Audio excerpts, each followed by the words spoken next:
Assalamualaikum warahmatullahi wabarakatuh. Di sini saya akan menjelaskan tentang simulasi aliran eksternal melewati 4 silinder. Mata kuliah metode numerik. Saya Ivan Prayuda Verdana, kelas TP 4B NRP 0823 040030. Oke, di sini masuk ke daftar isi, menjelaskan tentang deskripsi, domain permasalahan, metode meshing, kondisi batas pada OpenFOAM, hasil simulasi, serta kesimpulan.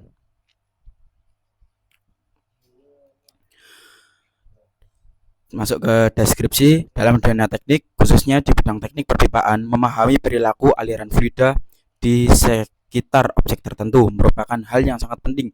Salah satu metode yang digunakan untuk menganalisis aliran eksternal tersebut adalah Computational Fluid Dynamics atau CFD, yaitu pendekatan berbasis numerik untuk mensimulasikan interaksi fluida dengan permukaan padat. Dalam studi ini dilakukan permodelan dan simulasi aliran eksternal di sekitar 4 silinder menggunakan perangkat lunak seperti Salome, OpenFOAM, dan ParaView.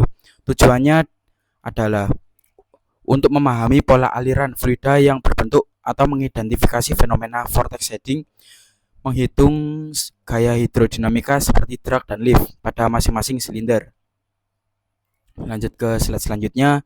Aplikasi yang ada di dalam tekniknya adalah aplikasi offshore.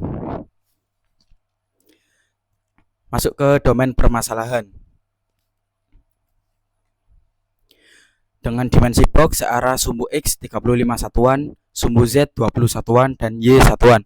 Di tengah bangun tersebut terdapat 4 lubang dengan diameter 1 satuan, serta terdapat box kecil yang searah sumbu X 9 satuan dan Z satuan, dan Y satuan. Jarak lubang pertama dari pusat koordinat bangun balok adalah 2,6 satuan dan membentuk sudut 30 dari sumbu Y. Masuk ke slide selanjutnya. Di sini A adalah sudutnya tadi, 2,6 itu R, dan diameternya itu 1. Dapat dilihat di gambar sebelah kiri saya. Objek 1 itu diisi vertex, objek 2 line 1 dan vertex 3. Lalu lengthnya diisi 2,6, desainnya min 2,251666. Lanjut ke slide selanjutnya. Metode meshing. Metode meshing mesh 1 menggunakan 3D algorithm extrusion 3D. Dapat dilihat pada gambar kiri saya. Name-nya diisi mesh 1, geometrinya glue 1, tipe mesh-nya any, dan 3D algoritmnya diisi extrusion 3D.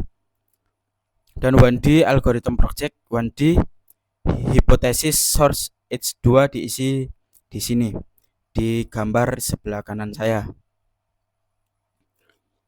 Masuk ke slide selanjutnya, kita membahas tentang submesh 1. Submesh 1 menggunakan NetGen 1D dan 2D dengan ukuran mesh-nya max size 1 dan minimal size-nya 0,05 dengan fine size very fine, dan ukuran mesh pada silindernya 0,025. Dapat dilihat pada gambar di bawah ini.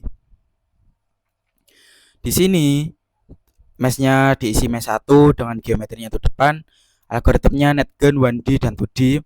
Di gambar yang tengah ini menjelaskan atau mengasih tahu bahwa max size-nya ini itu 1, minimal size-nya itu 0,05. Di yang paling kanan ini adalah mesh pada silindernya, yaitu 0,025. Lanjut ke submesh 2. Untuk submesh 2 ini menggunakan wire destructization dengan geometri ekstrusinya 1 dan number of segment-nya juga 1. Berikut adalah gambarnya yang dapat dilihat di bawah sini. Lanjut ke submesh 3. Tidak ada bedanya dengan tadi, hanya yang membedakan adalah geometri ekstrusinya saja. Yang submesh 3 tadi, yang submesh 2 tadi diisi geometri ekstrusinya 1 dan yang sekarang diisi 2. Masuk ke metode meshing. Tipe mesh-nya adalah berbentuk prisma. Jumlah mesh-nya dengan total 76.693 dapat dilihat pada tabel sebelah kanan saya. Ini menjelaskan atau memberitahu bahwa total mass-nya, dan di sebelah kiri saya adalah jumlah mass-nya yang kotak-kotak kecil biru ini. Lanjut ke batas pada OpenFOAM pada folder P. Nah, folder P ini didapatkan dari mana? Didapatkan dari codingan yang ada di pada OpenFOAM dengan tipe zero gradient, tipe fixed value, outletnya atas bawahnya simetri, depan belakangnya empty, silinder 1 sampai 4 zero gradient. Langsung masuk ke folder U. Didapatkan juga dari mana? Dari runningan dari OpenFOAM.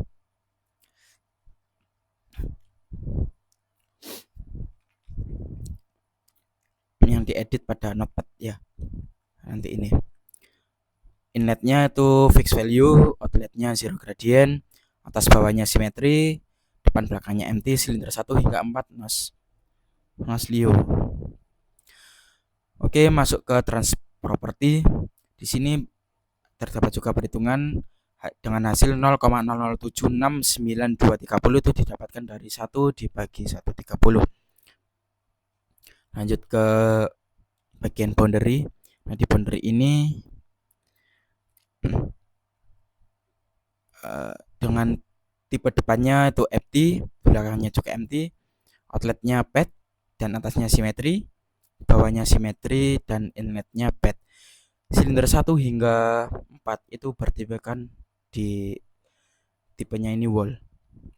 Masuk ke control dict. Di control dict ini juga ada force curve-nya, terdiri dari 4 force curve. Dapat dilihat pada gambar di bawah ini. Di sini ada force curve 1, force curve 2,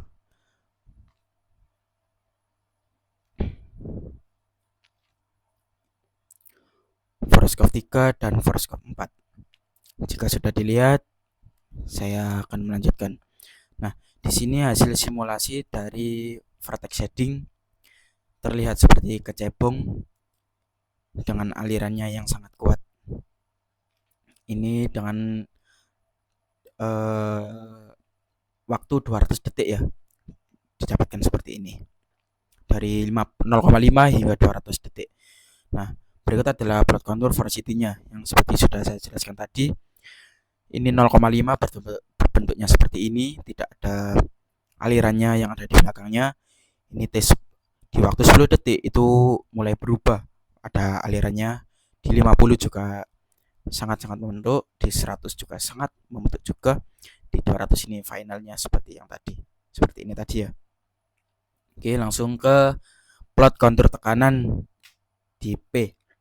Ya, ini berbentuknya seperti kumbang.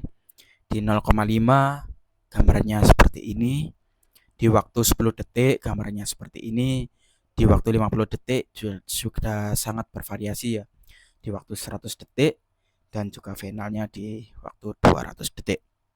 Oke, sekarang hasil simulasi plot koefisien CD terhadap waktu. Didapatkan grafik seperti ini yang didapatkan dari perhitungan Excel. Jika sudah, saya lanjutkan ke plot koefisien CL terhadap waktu. Juga terdapat ada grafik yang didapatkan dari perhitungan di Excel.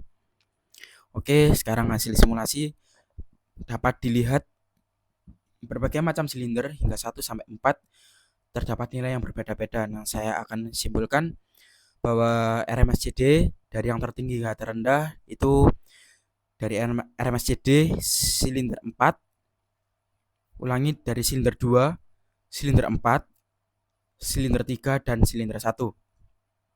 Sedangkan RMSCL-nya dari tertinggi hingga terendah adalah silinder 4, silinder 3, silinder 1 dan silinder 2.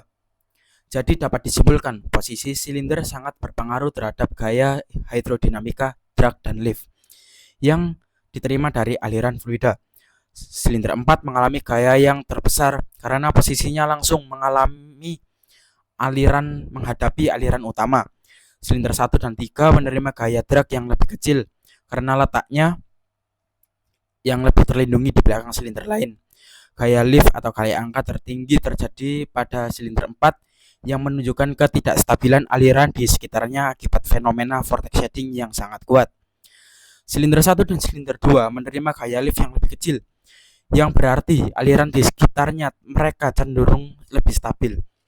Fenomena vortex shedding mulai aktif terlihat sejak detik ke-10 dan terus berkembang hingga ke detik 200. Vortex yang berbentuk menghasilkan gaya fluktuatif yang signifikan terhadap silinder, terutama pada posisi frontal. Simulasi ini membuktikan bahwa perancangan sistem perpipaan yang struktur terkena aliran penempatannya elemen silinder sangat krusial untuk meminimalkan gaya dinamis yang dapat menyebabkan getaran atau kerusakan jangka panjang. Terima kasih untuk sekian PPT dari saya. Terima kasih Bapak Berniadi Mubala. Selaku dosen saya Ivan Prayuda Verdana, NRP 30, mohon undur diri. Wassalamualaikum warahmatullahi wabarakatuh.